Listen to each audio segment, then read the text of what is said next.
The Monday, October 20th, 2014, of City Falls Church Planning Commission meeting and public hearing is now in session. Ms. G, would you please call the roll? I will. Is your mic on? Are your mic on? Yes, it is. Yeah, it's green. Mr. John? It's green. Present. Ms. Hockenberry? Here. Mr. Meeks? Here. Ms. Rogers? Here. Ms. Teets? Here. Mr. Wodiska? Here. And Mr. Rankin is absent. I don't think I'm working here.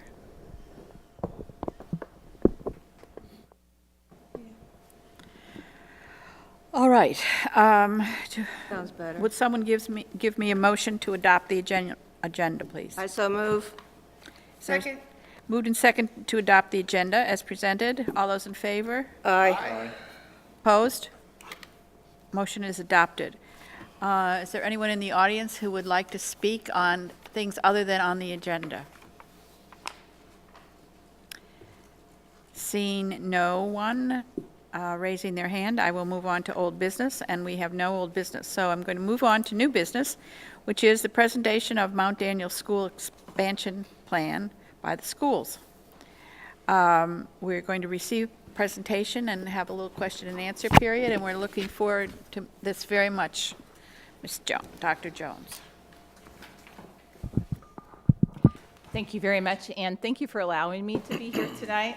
I'm looking forward to updating you on Mount Daniel and just a little bit about Mount Daniel. And I'm actually going to start tonight with about 4 slides on Thackrey, just because I know the Planning Commission was very interested in this project as well. This is the actual conceptual design when the building is finished. It went through a lot of iterations to get to this point, even by the color. So if you haven't driven past it on Cherry Street right now, you can really see it coming along. And this is just giving you, now can you see okay, or do we need to turn the lights? Oh, thank you. This just gives you an idea of where the project started last spring. On that left-hand side is the original building where all of the windows and doors and roof, everything have come out. So we have basically gutted that building. Then on the right-hand side, what you're seeing is the expansion that comes out on the front of the building. It is a single story on the bottom with a new classroom, new entrance, safety entrance, so it has the double glass. And then the big window on the top is a beautiful conference room, and then there's a rooftop play space. And I remember Planning Commission looking at that before, and so we're really excited it's coming along. This just gives you an idea of how the siding is coming, and if you were over there today, it's almost completed now. We just couldn't get in to get another picture because of the stormwater. On the right-hand side, you can see all the tile is done. They started laying carpet today. Cabinetry is going in. It's really moving along. And just as a reminder, we're very proud of the fact for city and school that we've partnered again on a project which also included the stormwater. And if you remember, at Thomas Jefferson, we had some stormwater needs there. And while we were putting in a parking lot last year, we were able to partner, which allowed the city to also leverage having Hess Construction on site. And we've done that again with this project, and it is a huge stormwater project. The cistern just came in on, I think it was Thursday or Friday, and came in, and it is basically the entire parking lot of that building. And the timeline, just because I get this question a lot from people in town, the building will be done on November the 1st. It's almost completed building-wise. The stormwater portion, we're expecting November 24th, which means they'll be able to pour the parking lot in the first week in December. The only timeline difficulty will be if the weather really changes, and we're hoping that it doesn't, because when it consistently is dropping below 40 degrees, then the asphalt plants close periodically to get us through winter. But that's our timeline. We're excited about it. We're hoping to be in December and get all of our teachers and kiddos moved across. But that project is coming along really well. The stormwater is an extremely large project. It also has water that goes retention all the way around the existing tennis courts. And then after we get moved in, they'll come back in the spring and work on the tennis court resurfacing as well. Well, that was a good example of working with the neighbors to get them happy with what was going on, it also was to your advantage, so. Yes, thank you. And I know that was a lot of work. Well, and that's really part of even the timeline. We had to slow down as city and schools working together so that the people that lived around that building understood the stormwater component especially, because they did have to lose some trees around the tennis courts, and it took a lot of coordination. But they have been at the table with us for this project, and literally down to the color. If you had asked the teachers, that building would have been red. But when we got the community around that lived around the building, they really preferred the lighter pale yellow, so we went in that direction. So it has been a good partnership. Our project out in Mount Daniel is a capital improvements project, and although it goes through Fairfax County, we know that you approve our CIP and have a huge interest in this, not only as Planning Commission, but as just members of the community. And another question that we get around town is, did this just pop up out of nowhere? And I think it's really important that people understand the master planning, and I know all of you understand it because we come before you every year. But the Dewberry study started back in 2009 and 2011, and some of you probably served on that committee.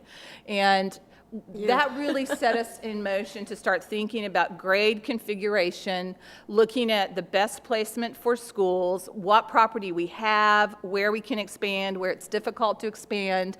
And one of the recommendations they gave the school board was to start with elementary, on those elementary pressures first, because we knew that the growth was coming from lower grades at that time. And this Dewberry study is what drove moving 8th grade back to middle school, moving our 5th grade back to elementary, which is why we're able to make it right now on our high school end, because we have a little bit of space. It bought some time for us. We also did a land assessment for Mount Daniel and George Mason in 2011 so that the school board understood the value of the property. We worked with Lukemar Architecture and started modeling at Mount Daniel in 2011 and 12. And you actually saw those plans that spring, and I don't know how many of you would remember that, but we were looking at, do we need to build new or do we need to renovate? What can we do with Mount Daniel? And this really helped us to work with Lukemar so that they could go inside Mount Daniel, look at the hall that has the ramp, tell us, is there a renovation strategy? Which that's when we found out, no, there's not. And what are the impacts to just adding on to the building? How much farther out does it come?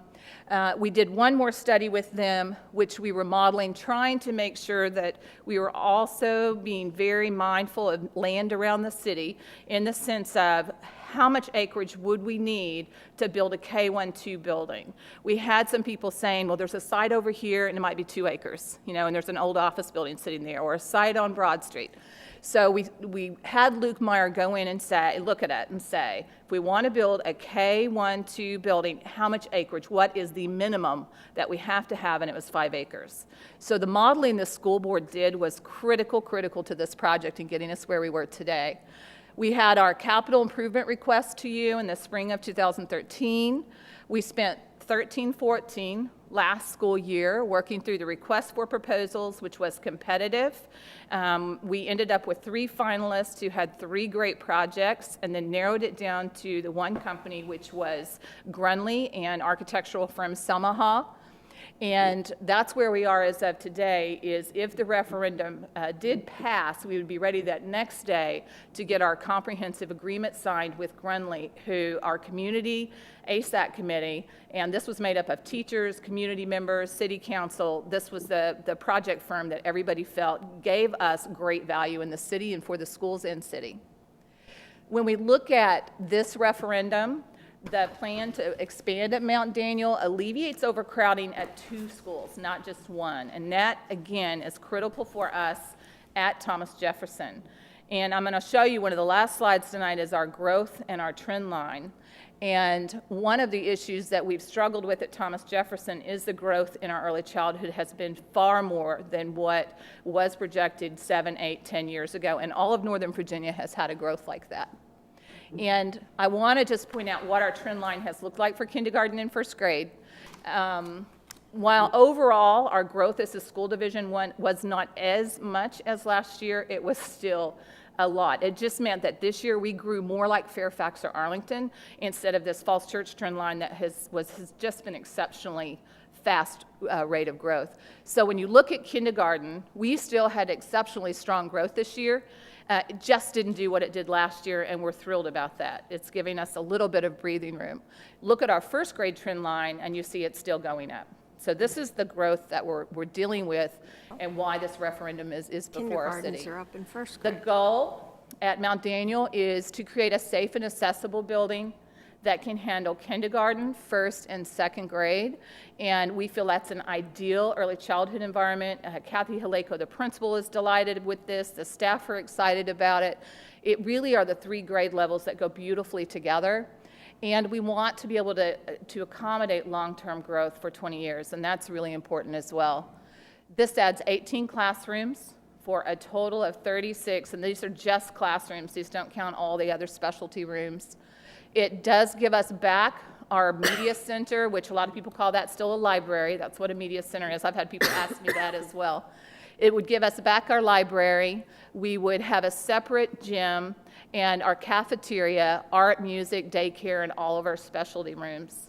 And this is also critical as we grow, because when you share space for a cafeteria and also a gym, it means PE is greatly limited when children can go to PE, and as your building gets bigger, it means children start eating lunch earlier and earlier and earlier because you just don't have space to rotate all the children through.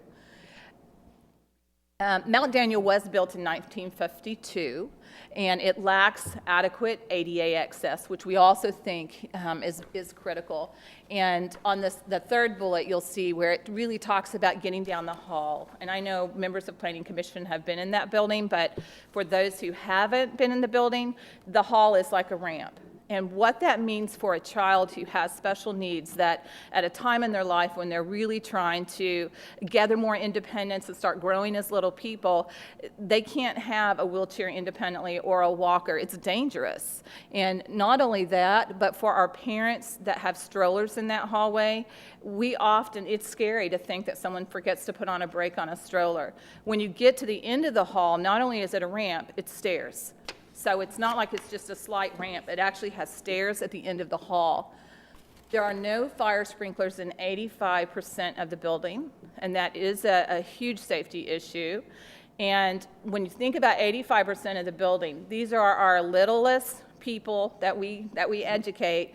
And also, if we had a fire, they're the most difficult to vacate because of the age of the children. And this building was also built before cameras and buzzer entrances and all of the safety features we like to see in the entrance of a building and on the door closures. When we look at the design, and again, this is very conceptual in nature, teachers haven't had a chance to really, other than the preliminary when they chose Grunley, but to weigh in on colors and textures and all of those things that will happen later. But this is basically the outside of the building with an ADA accessible entrance. When you look at the aerial view and you think about Mount Daniel, when you walk in the front door of Mount Daniel, everything is completely knocked down on the right-hand side of the building, and new construction is going up. And some of the benefits of this construction is it does gain play space by going vertical. And when I talked about that 2011-2012 study where we were going to keep the existing building and then look at adding an addition, we were losing play space, and quite a bit of play space to add an addition. It also expands our parking, which is greatly needed at Mount Daniel, and also stormwater enhancements, which we've been working closely with the people that live around that neighborhood as well, and that's very important to them. When you look at the inside, this is just showing you the existing versus the new. On the lower level, which is ground level when you walk in, the specialty areas are there, which is the gym. There's the center section is the cafeteria. The library is on the back side with lots of natural light coming in for the children. The gym is specifically on the front so that it's easy to use for community use, and also great for a daycare program who has their separate entrance so that it's easy for parents to pick up their children. Then the level addition, what is great about this design also is that it uses the grade of the land so that when you come down the hall in Mount Daniel, the second level doesn't feel like a second level. You're walking right onto the second level. So for little people, that's a great thing because it doesn't feel like a two-story. And these are all of our classrooms, again with natural light, which was also really important to the staff. And then this is your third story, which compared to when you walk in, really feels like a second story. It's very similar to how TJ feels. If you come in TJ's main entrance now, you connect right onto the second level. The timeline, if the referendum passes in November, we are working on permitting, planning, and design this whole school year, with construction beginning in 15-16. And there's a lot of work that will need to take place, just vacating every classroom, for instance, at Mount Daniel, moving those into temporary spaces. That would happen next summer, bringing in lots of temporary, and that was all part of the safety planning and the response that Grunley gave us through our RFP, with an opening in 2016. And it has a project total of $15.6 million. And I just want to point out that the per square foot pricing we're getting with this building, we're equaling what we did at TJ, which is phenomenal for us. It's great value for the city, and I can't say that strong enough. Getting this pricing a year from now or 18 months from now would probably not happen. And I credit part of that to the competitive process, but also just to where the market is today. The $15.6 million is a great value for the size of the addition that we're getting. The new capacity is 792 students, and that's room for growth. We don't expect to open with 792 students.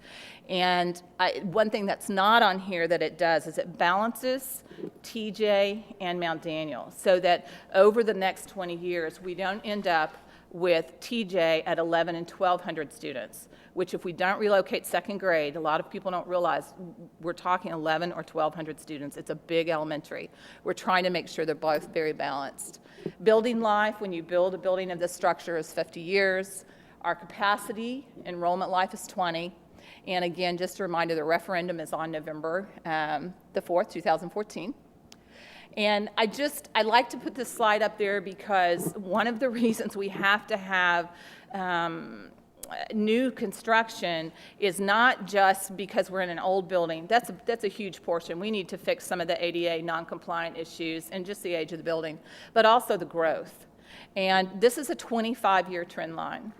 And when you look at what's happened over the last 25 years, and you can actually look at a 50-year trend line, and it does the same thing. It just keeps going up. But the bulk of our growth has come, 1/3 of our growth on this trend line has come in the last 5 years. And again, this is happening in our region. We had an economist, the city had a great economist here last year that talked about the growth of the region and long-term growth. This is not going to change for us, but you can definitely see on the end of that trend line what's happening. And again, to double our size in 25 years, and that's what's happened. This was the year where we went over 100%. So we've fully doubled in the 25 years. So I will pause now and take questions because I know this is a big project. And again, I just, as a school superintendent, would like to say I can't say vote yes and I can't say vote no. I'm not allowed to. I have to answer factually for you questions about the referendum. What I can say is that it's not a matter between this plan, option A, and nothing. There will be a plan B, and we would have to go back and look at the work we did in 2011 and 12 and what sort of renovation or how can we put smaller projects and package together, because the children are here and we have to have space, and we need a music room again for our children. We need a library for our children. It's not okay at Mount Daniel that they don't have a library or a music room. Thank you, Dr. Jones. Melissa, did you have a question? Yes, I do. I've always been a proponent of doing bigger additions. I wish TJ had been much, much bigger. I kept pushing, but I know at that time we felt like we didn't have the money to put into it. And it was just, it's a shame to go to TJ this year and see half the fifth grade already out in trailers 1 year, and after that building came on. So what I'm concerned about right now is how many classrooms of kindergarten and first do we have right now? We really, I'm going to say we have 9.5 because our numbers came in lower. We have 10, but that's going to get us through a whole nother year because of the trend that you saw earlier. Because at 36 classrooms, so we're talking about 12 classrooms per grade, do we really think that that's going to be enough? Because, I know the original Dewberry numbers would have said that would have been enough at that growth rate, but I just wonder, is 12 a grade enough? Because I I would hate to see us 5 years from here, after this is open, saying, gosh, I wish we'd done a few more classrooms. Well, what I can say is that, we look at every growth factor that we have, which is Weldon Cooper. We look at the economic development that's going on in the city. And it actually, as you get larger, you can accommodate more children because you do have 12 classes. So when you enroll 12 new children, you get to spread those out with 12 classrooms. So everybody has 20 to 21. Then, you get 12 more, and then it goes to 22. The first year that I was here, and I'm just starting my 4th year, we had sections of 7. So when you had 12 kids enroll, you went from 20 to 22 just like that. So it does make a big difference now that our sections are larger, and we do feel like our projections are very good in giving us room to grow.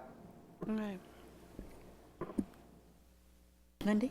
As to the growth, you were saying that it was 20-year growth? Yes. Is 20-year, is that really enough? To be honest with you, I'm not sure that anybody would even help us calculate out past 20, and especially given all of the economic development we're expecting in the city.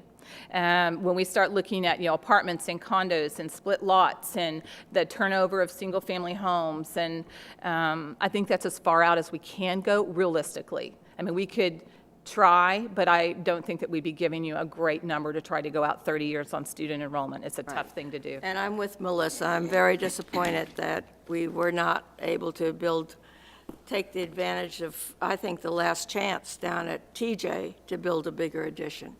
And I know we were all very much in favor for going out for a referendum on that one. But a couple other things. The gym is going to be able to be used for youth basketball.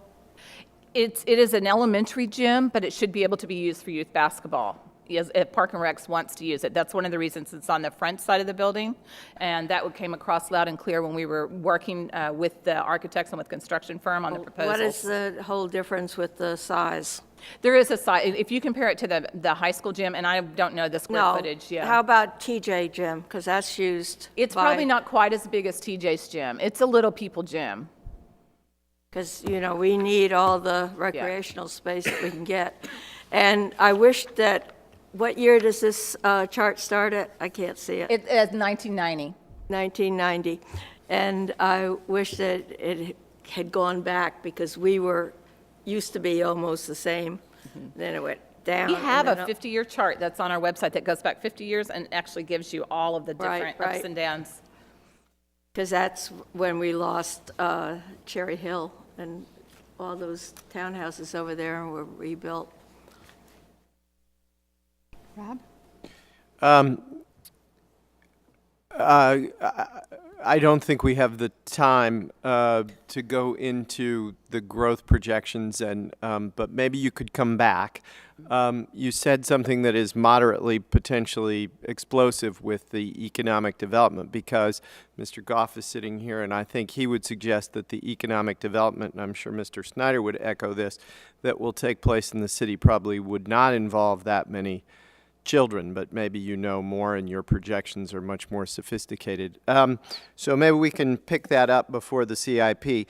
I wanted to ask about this 5-acre thing, because I think this touches a little bit on the nature of the urban versus suburban schools. Can you explain where that 5-acre number comes from? Yeah, where the 5-acre came from, and to be honest, it had a lot of controversy, and we kind of pushed through it because I let the city manager know we modeled here on City Hall, and one of the reasons we did that was because they had lots of debate online, and if you'd gone to any of the forums, there were people who said, why don't we move City Hall to a brand new development and build a school right here? And when we needed to ask the architects, could we even do that? First of all, that answers a question for some people in town that have said it publicly. Could we do it? So that was the first question. And we found out we could, but in order to do it, it was just maxing the corner of this property out for 5 acres in order to get a 3-story building that would give us the K1, 2, 12 on each grade level, the gym, and everything that we needed. And so then we knew, okay, if we're looking for another site, when somebody says an office building is for sale, have you guys considered that for a school, sell Matt Daniel? Because there's all kinds of discussion, as you know, that's gone on in the community. We knew then we were looking for 5 acres. And we needed to know that as a school board so that we could make thoughtful decisions about, we have almost 10 acres, well, buildable, just over 7 really, at Mount Daniel. That's a great piece of property. Are you going to find a property that's that size anywhere else in the city? And we actually looked, just to do due diligence, and very difficult to find a 5-acre parcel for a school.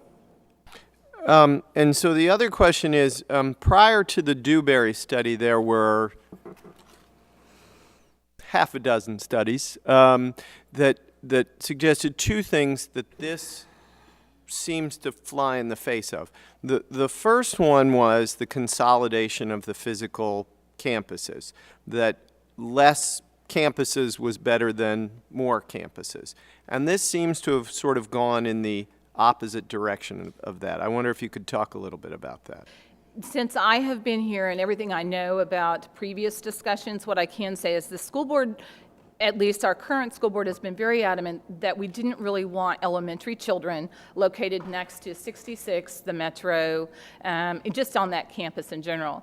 Then the second piece is being able to consolidate means that you have to have the land to do that, and we also have to keep our athletic fields on that GM site. So when you're looking at doing that, that wasn't viable. Then I know the other consolidation piece was, do you have one elementary at Thomas Jefferson? And there are lots of different philosophical viewpoints, but I will tell you from the educator viewpoint, 99% of us would say there is a vastly great difference in having an elementary school with 1,200 to 1,500 students and trying to be the small city and give our parents and students and families the attention that they need. And we feel 2 elementaries that are smaller in size are educationally better for children. So one's a facilities question, and one is educationally, what did we feel was right for children? And having 2 elementaries we feel the right thing to do. But so you feel confident with the increased operating costs that it's worth the educational benefits? Without giving you that calculation off the top of my head, I can tell you I don't think that you really save a tremendous amount of operational expense, because when you have a building that has 1,200 students, you have more assistant principals, you have more counselors, all of those expenses are still there. To me, where you actually save money is by having new versus old. So you have energy efficient buildings, you have buildings where your heat and air are controlled centrally, you have lighting systems that go off at the end of the day. New versus old construction, you see a lot of cost savings. But operationally, from that standpoint, you don't save a tremendous amount of money, but just by putting everybody on one spot. And it's more difficult even on play spaces and programming and planning for children. Okay, well, that's certainly a change, and that certainly takes us in a different direction. Okay, that's good. Quafo, did you have any questions? Yeah. Yeah, I was looking at the technical details of what you presented, and thank you for the presentation. It was great. You had mentioned that there was a square footage component to this, which was about, and I can't remember what the number was. I didn't write it down. What was the number again for the A brand new per square foot? footage, Yeah, it's square got footage. just over 65,000 square feet of brand new, Right. and just over 20 remains. So it will feel like a brand new school. And what is the per square foot cost for the building? It's between 220 and 227 is right around where we are right now. And until we get to our final comprehensive agreement, we may be able to cut here and add here, and we will have that ready once the referendum passes, if it does. Will this include furniture, FF&E? The as well? furniture right now, it doesn't, but because we have adequate furnishings, all the furnishings move back into this building. We're very well furnished at Mount Daniel right now. Okay. When we've added a new classroom each year, we've added in the same style of furniture, not just taken to throw a room together. So we're well resourced that way. So in terms of the 15 million that we're going to be, that the city is going to be approving for this, are there any other hidden costs that may come up within this 15 million, or that may exceed the 15 million? What I will say is that the process the school board uses has proven to be very, very solid. When we built MEH, we had huge cost savings there, several $100,000. The project that we just finished, our new wing at TJ, it was a smaller project, but we had around $60,000-$70,000 in cost savings where we went under budget. So because it's a competitive process and we take the time to put an RFP together that is incredibly well thought out, including, whoever is going to be working in the kitchen is at the table when we're doing that, so we don't miss something in the kitchen. We make sure our media specialists are there before we ever put that RFP out. And we've done so much work up front that it stops a lot of that. And then as we go through the project, our goal is to make sure that we have everybody around the table. And we build in a contingency for unforeseen. I was about to get to that, yeah. Yeah, we What's build the in a contingency for unforeseen, and it's healthy. We also, as a school division, hire a construction management firm, Arcadis, who, again, I think has done brilliant work for us. And if you ask members of the school board, that's one reason we've been on time and under budget with current constructions and previous construction. They cost for every little penny, and we do not pay one invoice until it's cross-referenced. So I feel very confident. We've got a great partnership with Arcadis as well. What is the percentage of the contingency? I would want to go pull that. I would say it's around 15, 17, but I would need to 17? pull those numbers. Okay. Yeah. And then I have Arcadis a- helps us set that according to the building and what we're actually doing for the project. Okay.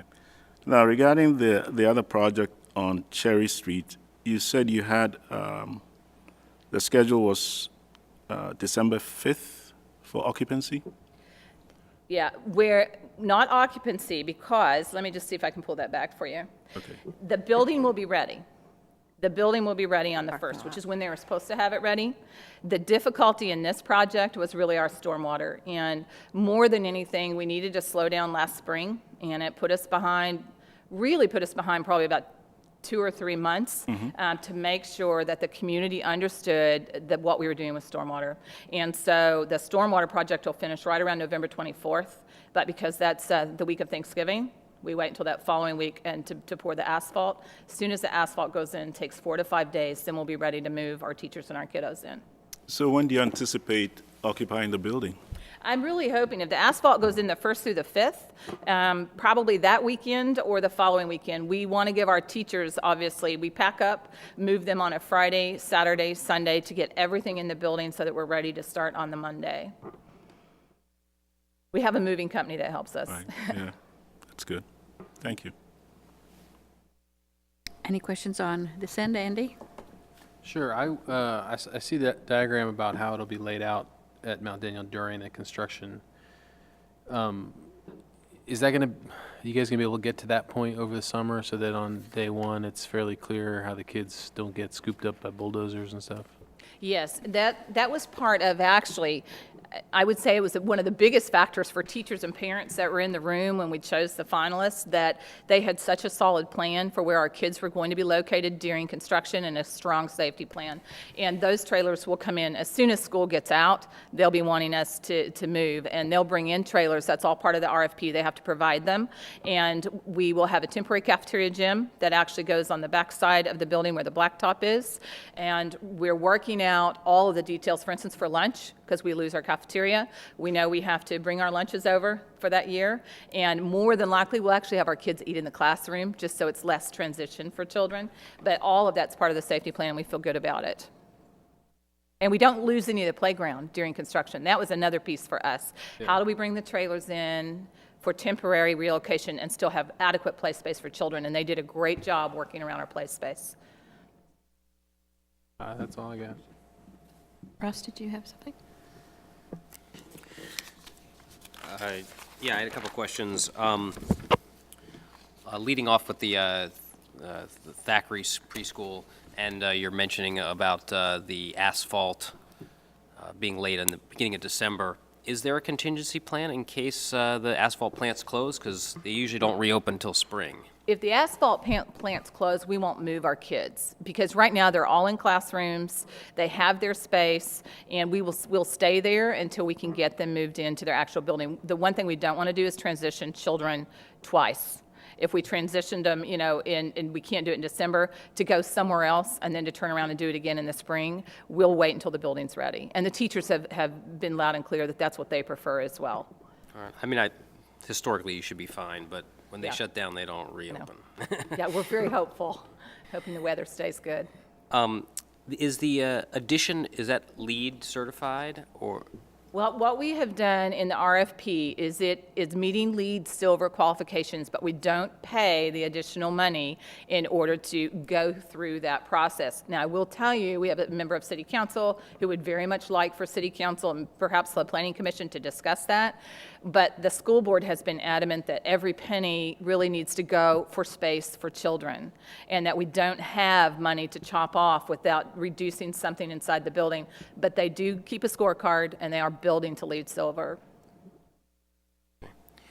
And I was somewhat confused where you had said that you're not decreasing the play area, but also increasing the parking. And my familiarity with the site, I'm not sure how that works. Yeah, the biggest reason that you don't lose play space in this design in comparison to what we were looking at in 2011-12 is because you're knocking off half of the building and able to go vertical.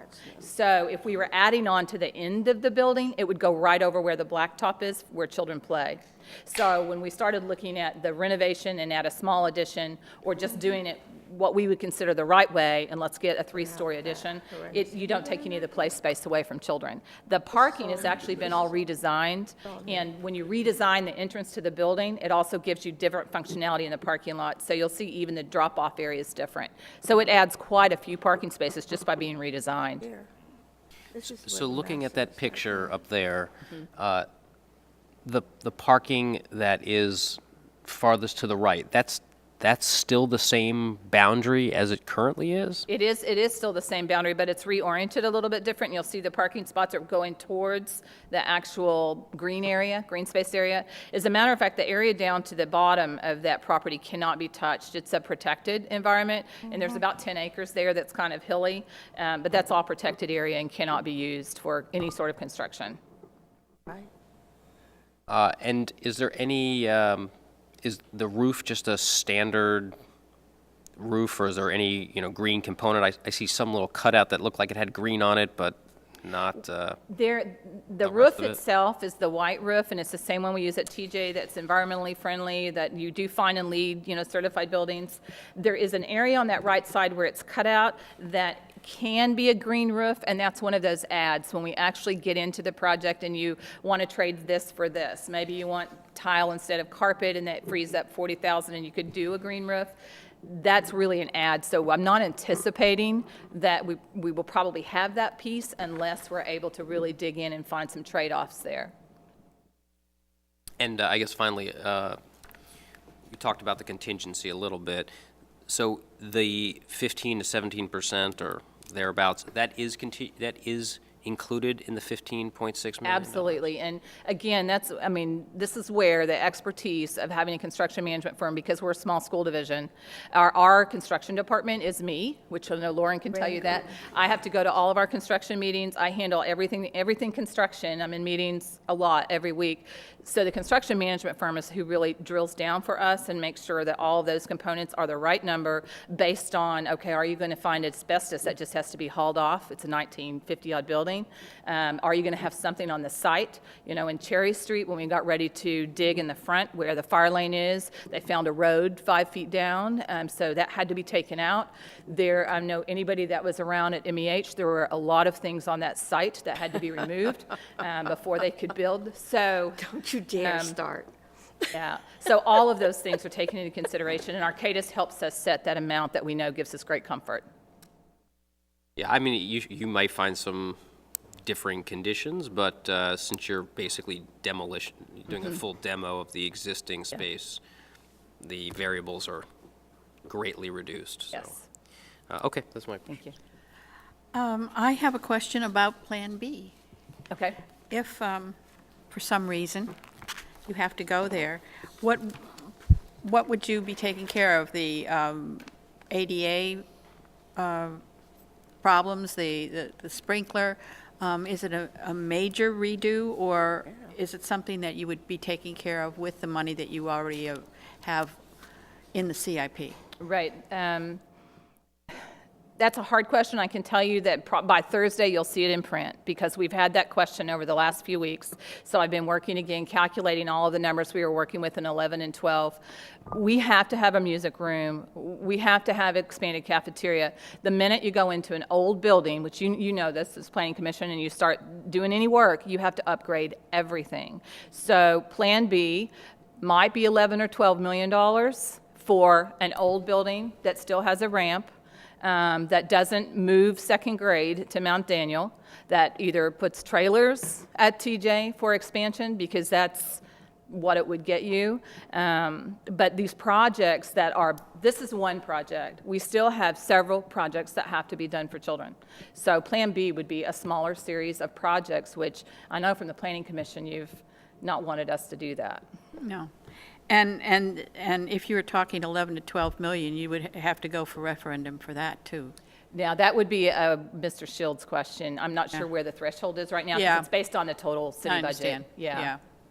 Well, I certainly hope you don't have to do that, but it's, a lot of people have asked that question of me, so I just thought I'd, Yeah, we are running and Pass there's it three on. numbers that you'll see on, probably Thursday we'll have it out. We're working on it again today. Want to make sure the numbers are correct so that people can see how much would it be to do this addition, how much would it be to add these trailers. If we even put more trailers at TJ, and you have to have space, so you have to have something. Well, the trailers are going to have to be plopped in the middle of the playground. I mean, we don't have space around that building, so if you put it on the soccer field, we're going to have to run water, sewer, electric. It's not just even putting a trailer there, because these trailers that we had to replace over last summer at least went into existing space where sewer, water, and electric were close, a different configuration, but it all adds up. are there any further questions? Okay, just about the trailers. There have been a lot of questions on the blogs about the cost of the trailers and versus the cost of the schools. Are you going to be coming out with figures on that? We actually have the cost to put in the 10 classrooms at TJ that include water, electric, sewer, all the other stuff that goes along with it. I will tell you, I mean, I do read the blogs, not always happily, but I do. And one confusion is that there are people in the community that don't understand the difference between a trailer and a modular building. And a modular building is put on a foundation. They have a much longer life. They're much more expensive. We put in trailers. Our trailers are off the ground. They usually have a flat roof. If you get a real heavy snow load, that's what happened to the part of the last ones. I think the last winter was so incredibly difficult. The water can go down between the walls. They have wooden frame instead of metal. There's lots of differences. So what we look at in the city has been trailers, not modulars. I think that's... And are there bathrooms in the trailers? In the ones that we have now? Yeah. The ones that we just put in, because we knew we wanted to have older children in them, it has what they call them gang bathrooms, but it's the central bathroom of boys and of girls, which older children prefer versus having them in the classrooms. Yeah, because it's pretty hard to go outside and go into the buildings and Yeah, everything. that was something we knew we needed to add with this. But I know that question is really rampant on the blogs, and I think that needs to be put to rest. I think that also, with the fact that TJ didn't go bigger, and the trailers left and the trailers came back, that was a big blow to a lot of people, that they still have trailers, And I think, PR-wise. Yeah, and I do want to point out at TJ, we were only supposed to get 10 rooms. We ended up getting 15. So again, we got Right, great I know, value I know. for what we did. And I think it's important that with the trailers, that when they went away last year, the only reason they went away was emergency. I mean, they just, when we had the company come out and look, there was too much rot to keep them. It's not that they ever really went away. The only reason they went away was because they were unsafe and we just put new ones in. We always had to have that space. Right. But Another question. In the 15 million is, and I believe there's already been $1 million invested in all the design and everything. They're not quite $1 million, but it's 15.6. And what I asked for in the CIP was the first $1 million this year, because otherwise you can't get through your PPEA and Right. getting your RFP put together, all the work that has to take place. So that's where we are right now. So in actuality, we're thinking of somewhere around 14 million For the actual building, the RFP was written at 15 million for the building. for the building. Mm-hmm. Okay, so the 1 million was over and above that. That 0.6 does all of those other, like construction management and all those other costs that you have that are on top of, here's the construction price, what can you build for $15 million? And of course, there hasn't been much publicity, as I was talking to you earlier, about the developers' fees that can be put through that, which was somewhere close to 4 million. And I know Mr. Shields is working very hard on that. We had a conversation this morning.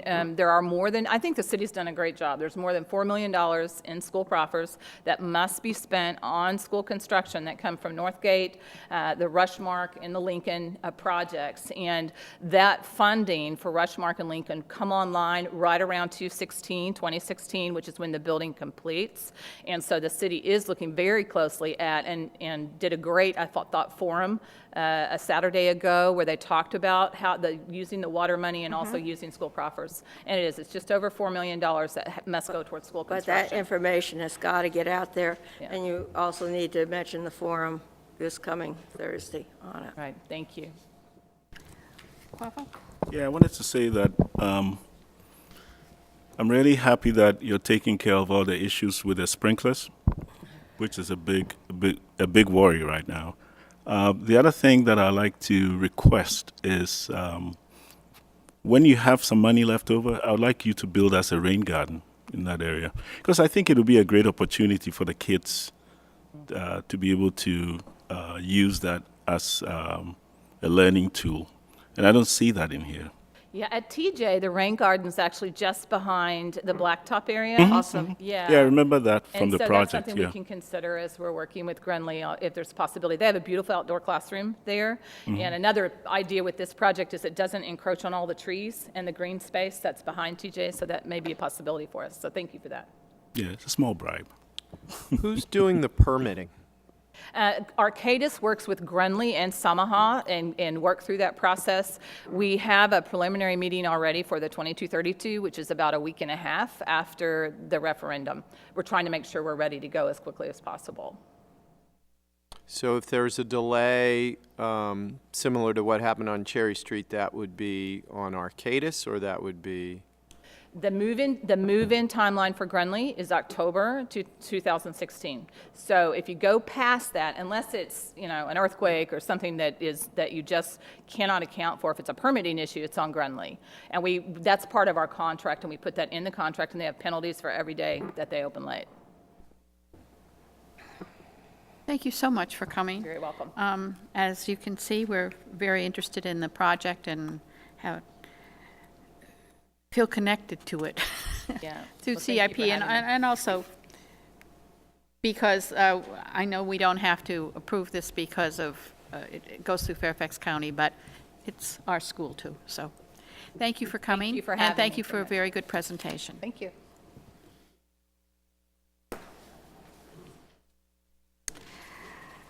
I am going to ask the commission if you mind that we continue the approval of the minutes until next week, because I didn't have it in written form, and I didn't have time to read it online, so I haven't had time to read it. So, Amen. okay. So we'll continue the minutes until next week. Does anyone have any objection to that? No. So take them home with you and put them under your pillow. Okay. Are there any planning commission reports? You just might want to mention the Urban Land Institute. The urban and land, that's a bit much to give a report on. It was, it was an excellent presentation, and it was amazing that they did as much work as they did in such a short period of time. I mean, they started out with a lot of paperwork from staff. They talked to a lot of people, and when they actually came out and started doing the report, it was as though they'd been a developer that had been working on a project for 6 months. I mean, it was an incredible presentation, and actually very well thought out, and people who were in the audience were getting quite excited about it because they showed all the potential of the property and the possibilities, and then they basically said, this is what you can do, and here you are. Here's what you can't do, or here's what you probably shouldn't do. Unfortunately, the PowerPoint just puts out the basics, but all of the information that was given verbally was. Oh, you mean all, from all the stakeholders? Yeah. Yes. Everybody that participated had really put a lot of thought into it. They gave their best hopes and suggestions to the panel, and the panel, they took it very seriously. From big kudos for Garrison doing Oh, all right, that's true. the work, and for a graduate from Mason for all the sound. What I thought was interesting was the